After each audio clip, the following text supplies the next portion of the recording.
बंधुगण एही पृथ्वी रे शक्ति ही एकमात्र भाषा जहाँ समस्त भाषा को अतिक्रम करे। एही शक्तिर अर्थ को बदलाई देइथिबा देश ही एही पृथ्वी रे प्रकृत साम्राज्य भावे ठिया होईछि। आज जदि आमे महाशक्तिंको विषय रे कथा हेउ तेबे प्रथम नाम आसे अमेरिकार।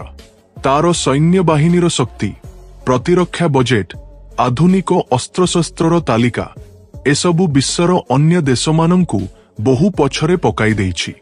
अमेरिका पाखरे थिबा अस्त्र, प्रजुक्ति विद्या, सैन्य बाहिनीर क्षमता एसबु ताकु विश्वरे शीर्षरे रखिछि। किंतु बंधुगण एही पृथ्वी एबे पूरापूरी बदली जाइछि। एक समय रे भारत को केवल एक उठुथिबा शक्ति भावे देखा जाउथिला। सेतेबेले भारत माने एक साधारण देश, विकासशील देश बोली भाबा जाउथिला। किंतु एबे परिस्थिति पूरापूरी ओलटपालट होईछि।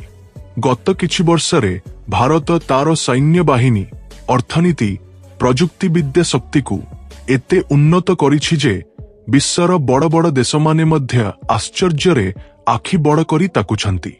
चीन तार चालबाजी और राजनैतिक खेल पाई प्रसिद्ध एबे भारतर सामनारे सतर्कतार सहित पाद रखुछि। पाकिस्तान एक समयरे तार विषाक्त चिंताधारा नेई भारत उपरे आक्रमणर योजना करुथिला। एबे पूरापूरी शक्तिहीन होई नीरव होईछि। भारतर एही शक्ति, एही उन्नति, एही आत्मविश्वास विश्वकु एक स्पष्ट वार्ता देइछि। भारत एबे आउ एक साधारण देश नुहे, एहा एक महाशक्ति होई उठिछि। एबे एक गुरुत्वपूर्ण प्रश्न, जदि आसंताकाली भारत और अमेरिका को मुहामुही हेबाकु पड़े तेबे किए कहा उपरे आधिपत्य विस्तार करिबो? अनेके एका उत्तर देबे, अमेरिका को हराइबा असंभव, कारण तार सैन्य बाहिनीर शक्ति, अस्त्र, प्रजुक्ति विद्या भारत ठारू अनेक गुण अधिक। किंतु बंधुगण भारत को कम आकलन करा अमेरिकार सबुठु बड़ भूल हेबो। भारत एबे आउ एक साधारण देश नुहे, एहा विश्व राजनीतिर मंचरे एक शक्तिशाली खेलाड़ी। आस एही डॉक्यूमेंटारी रे आमे आहुरी गभीर को जिबा। जदि सालरे भारत और अमेरिका मध्यरे युद्ध हुए तेबे किए जितिबो? एही वीडियो अत्यंत गुरुत्वपूर्ण तथ्यरे भरपूर, तेणु शेष पर्यंत निश्चित भावे देख। बंधुगण अमेरिका केवल आधुनिक अस्त्र द्वारा महाशक्ति होई ठिया होई नाही। तार कौशल, विश्व राजनीति रे तार हस्तक्षेप, जेउठी युद्ध हुए सेठारे तार प्रभाव देखाइबार स्वभाव एसबु अमेरिका को शीर्षरे रखिछि। रूसिया यूक्रेन युद्धरे अमेरिका प्रकाश्य यूक्रेन को समर्थन देइछि। इस्राएल हमास संघर्षरे मध्य एहा पछकु हटि नाही। साउदी आरब भली देशमानंकरे मध्य निजर उपस्थिति जणाई विश्व राजनीति रे निजर मुठा को धरी रखिछि। किंतु गोटिए विषय लक्ष्य कर, अमेरिका किछि देश सहित झगड़ारे भय करे। सेही देशमानंको तालिकारे भारत मध्य अछि। कारण भारत को बंधु भावे रखिबा अमेरिका पाई केते गुरुत्वपूर्ण ताहा सेमाने भल भावे जानती। भारतर सैन्य बाहिनी विषय चतुर्थ शक्तिशाली सैन्य बाहिनी। केवल ताहा नुहे, बालिस्टिक मिसाइल, पारमाणविक अस्त्रर संख्यारे भारत अमेरिका को कड़ा प्रतियोगिता देउछि। संप्रति वर्षगुड़िकरे भारत तार आत्मनिर्भर भारत योजनारे अत्याधुनिक देशी अस्त्र तैयारी करिछि। एही अस्त्रगुड़िक अमेरिका को मध्य आश्चर्य करिछि। भारतर एही क्षमता देखि अमेरिका एहाकु प्रशंसा न करि पारि नाही। भारत जदि बंधु हुए तेबे आगामी समय रे एही अंशीदारिता अमेरिका पाई बहुत लाभदायक हेबो, एहा सेमाने जानती। तेणु अमेरिका भारत सहित शत्रुता चाहे नाही। किंतु जदि एही दुई देश को मुहामुही हेबार परिस्थिति आसे तेबे कौन हेबो? एही प्रश्नर उत्तर परिसंख्यान रे लुचि रहिछि। कारण युद्ध केवल कौशल द्वारा जिता जाए नाही, शक्तिर सठिक मूल्यायन और क्षमतार तुलना सहित जिता जाए। बंधुगण एबे परिसंख्यान विषय रे कथा हेबा। भारतर प्रतिरक्षा बजेट $50 बिलियन, ଆମେରିକାର 800 ବିଲିୟନ ଡଲାରରୁ ଅଧିକ। ଏହି ପାର୍ଥକ୍ୟ ଦେଖିବାକୁ ବଡ଼ ଲାଗୁଛି ନା, କିନ୍ତୁ ପ୍ରକୃତ ଶକ୍ତି କେବଳ ବଜେଟ୍ ଦ୍ୱାରା ନିର୍ଦ୍ଧାରିତ ହୁଏ ନାହିଁ। ଭାରତର ସୈନ୍ୟବାହିନୀରେ 14,50,000 ସକ୍ରିୟ ସୈନିକ ଅଛନ୍ତି। ଆମେରିକାରେ 13,25,000 ସୈନିକ ଅଛନ୍ତି। ପାରାମିଲିଟାରୀ ବାହିନୀ କଥା କହିଲେ ଭାରତ ପାଖରେ 16 ଲକ୍ଷରୁ ଅଧିକ ବାହିନୀ ଅଛି। ଏହି ବିଷୟରେ ଆମେରିକା ବହୁତ ପଛରେ। ବାୟୁ ଶକ୍ତି ବିଷୟରେ କହିଲେ ଆମେରିକା ପାଖରେ 13,000ରୁ ଅଧିକ ବିମାନ ଅଛି। ଭାରତ ପାଖରେ 2,200 ବିମାନ ଅଛି। ତଥାପି ଭାରତ ପାଖରେ ଯୁଦ୍ଧକ୍ଷେତ୍ରକୁ ପୂରାପୂରି ବଦଳାଇ ଦେଇପାରୁଥିବା ଆଧୁନିକ ଯୁଦ୍ଧ ବିମାନ ଅଛି। ରାଫେଲ, ସୁଖୋଇ ଭଳି ବିମାନଗୁଡ଼ିକ ଯୁଦ୍ଧ ସମୟରେ ଗେମ୍ ଚେଞ୍ଜର ହୋଇପାରେ। ସୈନ୍ୟବାହିନୀର ଯାନବାହନ କଥା କହିଲେ ଭାରତ ପାଖରେ 75,000 ଯାନବାହନ ଥାଇ ଆମେରିକା ପାଖରେ 3,900,000ରୁ ଅଧିକ ଯାନବାହନ ଅଛି। ଟ୍ୟାଙ୍କ କଥା କହିଲେ ଦୁଇ ଦେଶ ପ୍ରାୟ ସମାନ। ଦୁଇ ଦେଶ ପାଖରେ 4,000ରୁ ଅଧିକ ଟ୍ୟାଙ୍କ ଅଛି।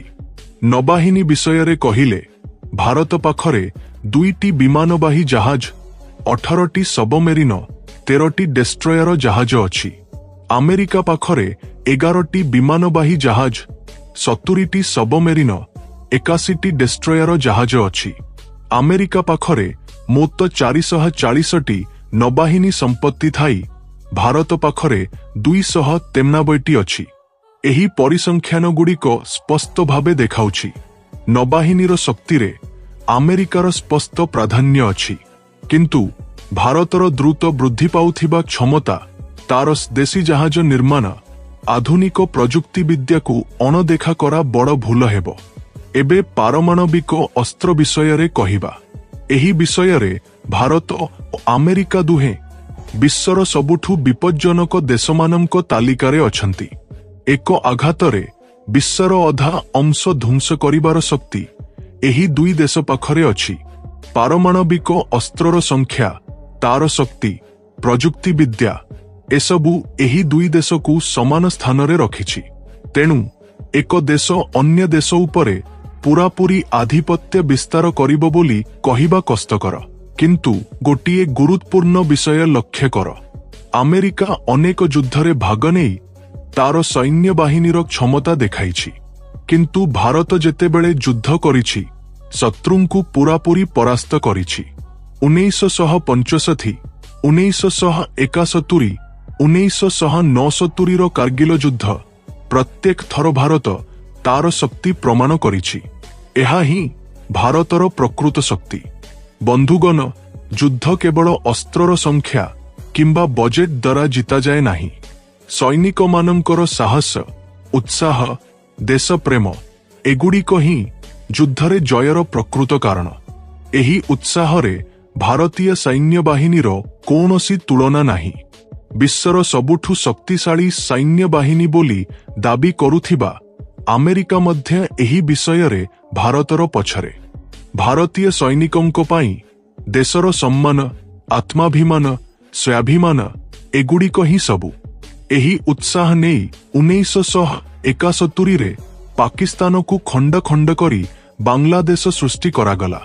1969ରେ କାର୍ଗିଲର ତୁଷାରଢାଙ୍କା ପାହାଡ଼ର ଶିଖରରେ ଶତ୍ରୁଙ୍କୁ ତଡ଼ିଦେଇ ଭାରତ ତାର ସାହସକୁ ବିଶ୍ୱକୁ ଦେଖାଇଛି। ଦେଶର ସମ୍ମାନରେ ଆଞ୍ଚ ଆସିଲେ ଭାରତୀୟ ସୈନିକ ତାର ଶେଷ ନିଶ୍ୱାସ ପର୍ଯ୍ୟନ୍ତ ଲଢ଼ିବ ବୋଲି ପ୍ରମାଣ କରିଛି। ଆମେରିକା ତାର ସୈନିକଙ୍କୁ ଆଧୁନିକ ପ୍ରଯୁକ୍ତିବିଦ୍ୟା, ମହଙ୍ଗା ଅସ୍ତ୍ର ଦେଲେ ମଧ୍ୟ ଉପକରଣ ବିନା ଶତ୍ରୁକୁ ପରାସ୍ତ କରିବାର ବୀରତ୍ୱରେ ଭାରତୀୟ ସୈନିକମାନେ ଅଜୟ। ଏକ ଛୋଟ ଉଦାହରଣ ଦେଖ, କାର୍ଗିଲ ଯୁଦ୍ଧରେ ଭାରତୀୟ ସୈନିକମାନେ ଅତ୍ୟନ୍ତ କଠିନ ପରିସ୍ଥିତିରେ ତୁଷାରଢାଙ୍କା ଉଚ୍ଚ ପାହାଡ଼ରେ ସୀମିତ ସମ୍ବଳ ନେଇ ଶତ୍ରୁକୁ ପରାସ୍ତ କରିଥିଲେ। ଏହା କେବଳ ଅସ୍ତ୍ରର ଶକ୍ତି ନୁହେଁ, ଭାରତୀୟ ସୈନିକଙ୍କ ହୃଦୟରେ ଥିବା ଉତ୍ସାହ, ଦେଶପ୍ରେମ। ଏହା ହିଁ ଭାରତର ପ୍ରକୃତ ଶକ୍ତି। ଭାରତର ସୈନ୍ୟବାହିନୀର ଶକ୍ତିକୁ ମଜବୁତ କରିବାରେ ରୁଷିଆର ସାହାଯ୍ୟ ମଧ୍ୟ ବହୁତ ଅଛି। ଭାରତ ରୁଷିଆ ସମ୍ପର୍କ ବହୁ ଦଶନ୍ଧିର ପୁରୁଣା। ଏହି ସମ୍ପର୍କ ଯୋଗୁଁ ଭାରତ ପାଖରେ ସୁଖୋଇ ଭଳି ମାରଣାସ୍ତ୍ର ବିମାନ, ବ୍ରହ୍ମୋସ ଭଳି ବିଶ୍ୱର ସବୁଠୁ ବିପଜ୍ଜନକ ସୁପରସୋନିକ କ୍ରୁଜ ମିସାଇଲ ଅଛି। ଲକ୍ଷ୍ୟ କର, ରୁଷିଆ ଆମେରିକାର ସବୁଠୁ ବଡ଼ ଶତ୍ରୁ ହେଲେ ମଧ୍ୟ ଆମେରିକା ଭାରତ ସହିତ ବନ୍ଧୁତ୍ୱ ଜାରି ରଖିବାକୁ ଚାହେଁ। ଏହା ହିଁ ଭାରତର ଗୁରୁତ୍ୱ ଦେଖାଇବାର ସବୁଠୁ ବଡ଼ ପ୍ରମାଣ। ଆମେରିକା ଭଲ ଭାବେ ଜାଣେ, ଭାରତ ଆଗାମୀ ସମୟରେ କେବଳ ଏସିଆ ନୁହେଁ, ବିଶ୍ୱ ରାଜନୀତିକୁ ପ୍ରଭାବିତ କରିବାର ଶକ୍ତି ହୋଇଉଠିବ। ଆଜି ଆମେରିକା ନିଜକୁ ବିଶ୍ୱର ସୁପର ପାୱାର ମନେକରେ, କିନ୍ତୁ କୌଣସି ବାହ୍ୟ ସାହାଯ୍ୟ ବିନା ନିଜକୁ ଶକ୍ତିଶାଳୀ କରୁଥିବା ଏକମାତ୍ର ଦେଶ ହେଉଛି ଭାରତ। ଭାରତର ବନ୍ଧୁତ୍ୱରୁ ଦୂରେଇ ଗଲେ ତାର ବିଶ୍ୱ ଆଧିପତ୍ୟରେ ପ୍ରଭାବ ପଡ଼ିବ ବୋଲି ଆମେରିକାର ଭୟ ଅଛି। ଭାରତର ଇତିହାସ ସଂଘର୍ଷରେ ଭରପୂର, ତଥାପି ଭାରତ ସବୁବେଳେ ଶାନ୍ତିପ୍ରିୟ ଦେଶ ଭାବେ ଠିଆ ହୋଇଛି। କାରଣ ବିନା ଭାରତ କେବେ କୌଣସି ଦେଶ ଉପରେ ଆକ୍ରମଣ କରିନାହିଁ। କିନ୍ତୁ ଯଦି କେହି ଭାରତର ସାର୍ବଭୌମତ୍ୱକୁ ଚ୍ୟାଲେଞ୍ଜ କରେ, ତେବେ ତାର ନାମ ପର୍ଯ୍ୟନ୍ତ ରହେ ନାହିଁ। 1965, 1971 କିମ୍ବା 1969ର କାର୍ଗିଲ ଯୁଦ୍ଧ ପ୍ରତ୍ୟେକ ଥର ଭାରତୀୟ ସୈନ୍ୟବାହିନୀ ଶତ୍ରୁଙ୍କୁ ଧୂଳିସାତ୍ କରିଛି। ଭାରତର ଶକ୍ତି କେବଳ ଯୁଦ୍ଧ କ୍ଷେତ୍ରରେ ସୀମିତ ନୁହେଁ। ଆଜି ଭାରତ ପ୍ରତ୍ୟେକ କ୍ଷେତ୍ରରେ ବିଜୟଗାଥା ଲେଖୁଛି। ମହାକାଶ, କୃଷି, ଚିକିତ୍ସା, ଶିକ୍ଷା ପ୍ରତ୍ୟେକ କ୍ଷେତ୍ରରେ ଭାରତ ବିଶ୍ୱକୁ ଆଶ୍ଚର୍ଯ୍ୟ କରିଛି। ଚନ୍ଦ୍ରଯାନ ମିଶନକୁ ସଫଳତାର ସହିତ ସମ୍ପନ୍ନ କରି ଭାରତ ତାର ମାନ ଦେଖାଇଛି। ସୈନ୍ୟବାହିନୀର ଶକ୍ତି କ୍ଷେତ୍ରରେ ଭାରତ ଆଗାମୀ ବର୍ଷଗୁଡ଼ିକରେ ଭବିଷ୍ୟତର ଯୁଦ୍ଧକୁ ପୂରାପୂରି ବଦଳାଇ ଦେଇପାରୁଥିବା ଅସ୍ତ୍ର ତିଆରି କରୁଛି। ଯଦି ପାକିସ୍ତାନର ସୈନ୍ୟବାହିନୀ ଏବେ ମଧ୍ୟ ଭାରତ ସହିତ ପ୍ରତିଯୋଗିତା କଥା ଭାବୁଛି, ତେବେ ଭାରତ ଏବେ ଚୀନ ବିରୁଦ୍ଧରେ କୌଶଳ ତିଆରି କରୁଛି। 15 ଅଗଷ୍ଟ 1947ରେ ଭାରତ ସ୍ୱାଧୀନତା ଲାଭ କରିଥିଲା। ସେହି ସମୟରେ ପାକିସ୍ତାନ ମଧ୍ୟ ଗଠିତ ହୋଇଥିଲା। କିନ୍ତୁ ଆଜିର ପରିସ୍ଥିତି ଦେଖ, ଭାରତ ବିଶ୍ୱରେ ପଞ୍ଚମ ବୃହତ୍ତମ ଅର୍ଥନୀତି ଭାବେ ଠିଆ ହୋଇଛି, କିନ୍ତୁ ପାକିସ୍ତାନ ତାର ଅସ୍ତିତ୍ୱ ପାଇଁ ଲଢ଼ୁଛି। ଭାରତର ଶକ୍ତିକୁ ଏବେ ଆମେରିକା ଛଡ଼ା ରୁଷିଆ, ଫ୍ରାନ୍ସ, ବ୍ରିଟେନ ଭଳି ବଡ଼ ଦେଶମାନେ ମଧ୍ୟ ସ୍ୱୀକୃତି ଦେଇଛନ୍ତି। ବନ୍ଧୁଗଣ, ଆମେରିକା ପାଖରେ ଯେତେ ଅସ୍ତ୍ର ଥାଉକ, ବଡ଼ ପ୍ରତିରକ୍ଷା ବଜେଟ୍ ଥାଉକ, ପ୍ରକୃତ ଶକ୍ତିରେ ଭାରତ ଏକ ଇଞ୍ଚ ମଧ୍ୟ ପଛରେ ନାହିଁ। ଅସ୍ତ୍ରର ତାଲିକା ଏକପଟେ, କିନ୍ତୁ ପ୍ରକୃତ ଶକ୍ତି ସେହି ସୈନ୍ୟବାହିନୀରେ ରହିଛି, ଯେଉଁଠାରେ କୌଣସି ଭୟ ନାହିଁ। ଯେକୌଣସି ପରିସ୍ଥିତିରେ ଜୟ ଲାଭ କରିବାର ସାହସ ଅଛି। ଭାରତ ପାଖରେ ସେହି ସାହସ, ସେହି କୌଶଳ, ସେହି ଇଚ୍ଛାଶକ୍ତି ଅଛି। ଏଗୁଡ଼ିକ ଯେକୌଣସି ଶତ୍ରୁକୁ ପରାସ୍ତ କରିପାରେ। ଆଜି ଭାରତ କେବଳ ଏକ ଉଠୁଥିବା ଶକ୍ତି ନୁହେଁ, ଏହା ଏମିତି ଏକ ଶକ୍ତି ଯାହାକୁ ବିଶ୍ୱରେ କେହି ଅଣଦେଖା କରିପାରେ ନାହିଁ। ବନ୍ଧୁଗଣ, ତୁମେ କ'ଣ ଭାବୁଛ?